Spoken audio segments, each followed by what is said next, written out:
Good afternoon. We're in Utica Fire Department again this afternoon. Going to talk about some weather that is possibly going to affect our area later in this week. Some things I want to talk about as far as on the safety side, home safety, fire safety.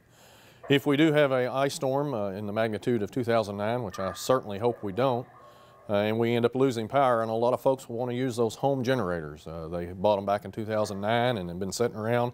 Hopefully they've had them running properly to make sure they do run well. We never want to bring a generator in the home. Under no circumstances is it a good idea to bring a generator in the home. You want to have it outside, fumes, things such as that, carbon monoxide it's going to produce. And if you do use that generator, be mindful of what you are running off that generator. We only want to run what the generator is rated to run, and we certainly don't want to be backfeeding through the line and affect our utility workers who are trying to get the lines back up and running. A couple other things we want to be very mindful of. If power does go out, you want to make sure your smoke detectors and your carbon monoxide detectors are battery backup.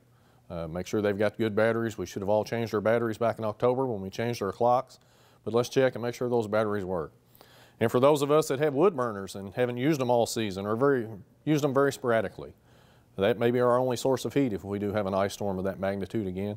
So make sure they're in proper working order, make sure the draft controls are working, and if you're lucky enough like me and have one with a blower, make sure you've got a way to power that blower.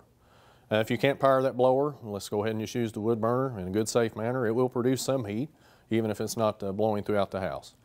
One thing we don't want to do, we don't want to use a generator and power our cook stove. Using an electric cook stove for a source of heat is never a good idea.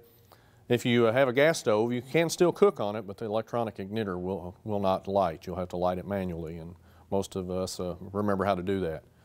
So if we do have that storm that they're talking about, hopefully it's minimal impacts, but be mindful of what's going on and be safe. And again, if something happens, don't hesitate to call us, and we'll help in any way we can. Thanks, and have a great day.